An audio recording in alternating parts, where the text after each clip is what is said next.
IMF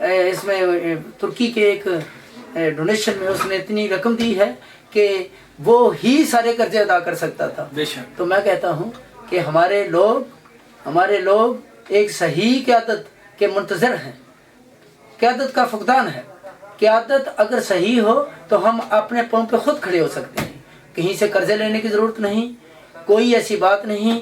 سارے لوگ اپنے پیٹ کاٹ کر ملک کا قرضہ اتارنے کے لیے تیار ہوں، لیکن کوئی ہو تو صحیح مسیحا. بے شک کوئی شک نہیں ہے. تو ایسے حالات میں میرا پیغام ہے عوام کو کہ ایسی پارٹی کو اپنے اندر سے ایسی قیادت ابھاریں، اپنے اندر سے ایسی قیادت اوپر لے کر آئیں جو کہ دینی قوتوں پہ مبنی ہو. جب تک دینی قوتیں اور جن کے دل میں خوف خدا ہو وہ اوپر نہ آئیں، اس وقت تک پاکستان ترقی نہیں کر سکتا.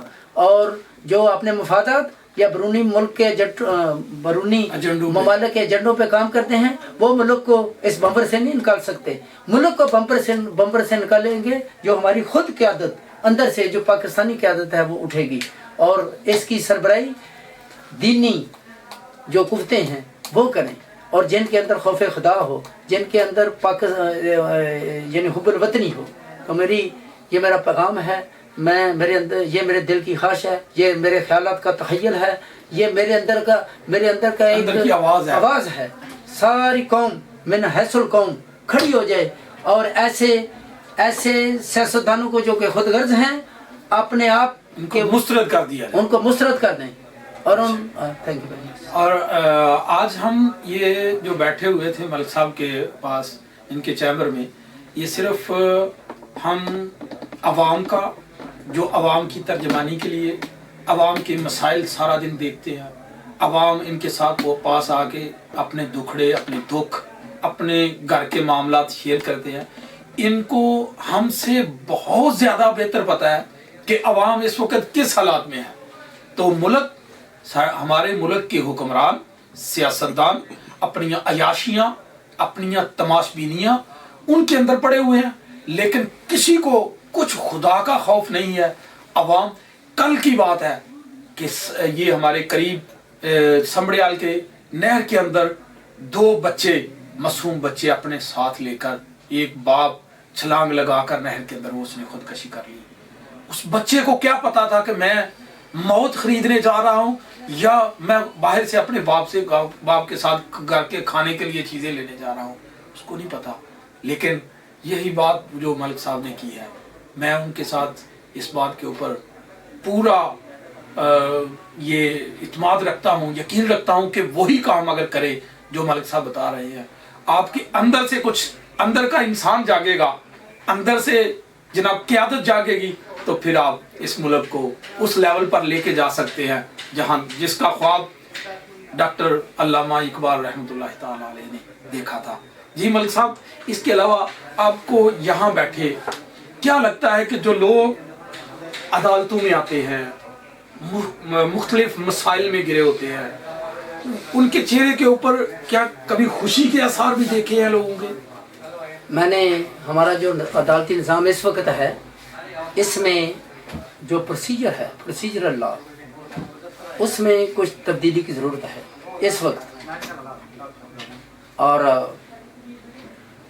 پھر اس میں کوئی جو مصالحتی کردار ہے مختلف لوگوں کا، ان کو کردار ادا کرنا چاہیے تاکہ کم از کم لوگ جو ہیں وہ عدالت میں آ کر اپنی داد رسی حاصل کریں. مصالحتی لیول پہ، گاؤں کے لیول پر یا عدالت میں جو سسٹم انہوں نے مصالحتی جائر کیا ہے اس کو تقویت دینی چاہیے، اس پہ زور دینا چاہیے.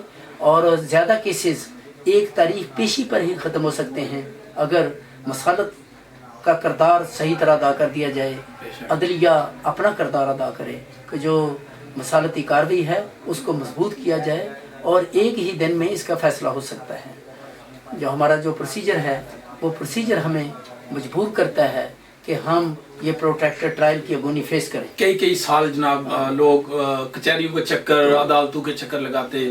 بعض اوقات تو ایسا ہوتا ہے کہ لوگ ایک نسل در نسل وہ کیس جو نہ لڑتے رہتے ہیں. بلکہ بعض دفعہ ایسا ہوتا ہے کہ اگر دادا کیس کرتا ہے تو جو پوتا ہے وہ اس کا فروٹ حاصل کرتا ہے یا اس کا پوتا جو ہے اس سے محروم ہوتا ہے. تو یعنی اتنی طویل مقدمے بازی کا شکار لوگ ہو جاتے ہیں. ہمیں سب کو وکلا کو جو اداروں کو رسالتی کردار ادا کرتے ہیں, عدلیہ کو, اور بھی جو ایگزیکٹو لوگ ہیں ان کو چاہیے کہ یہ معاملہ چھوٹا سا معاملہ ہوتا ہے کیونکہ بہت زیادہ پھیل جاتا ہے. اس کے علاوہ یہ قتل و غارت کی جو یا لڑائی جھگڑے یا ڈکیتیاں جو ہیں ان کے جو مسائل پیدا ہو رہے ہیں صرف اس لیے پیدا ہو رہے ہیں کہ قتل و غارت کو پہلے ہی روکا جا سکتا ہے.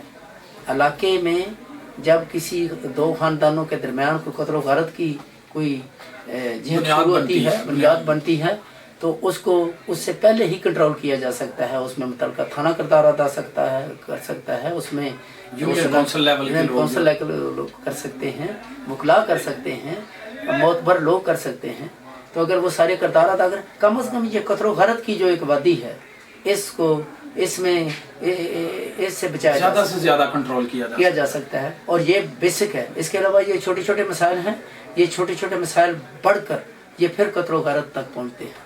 تو میرے دل کی یہ خواہش ہے, میرے خیالات کا یہ تخیل ہے, میری تمنا ہے کہ سارے لوگ یعنی بچائیں پاکستانی انسانی جان بچائیں اور انسانی جانوں کی قدر اور محبت کریں. ماشاءاللہ کی بڑی یار چیز ہے. ابھی ہم بیٹھے تھے ملک صاحب کے چیمبر میں, بڑے پیارے انداز میں, مخصوص انداز میں انہوں نے ہمارے جو ملک پاکستان کے مسائل ہیں اس کے اوپر بات کی ہے.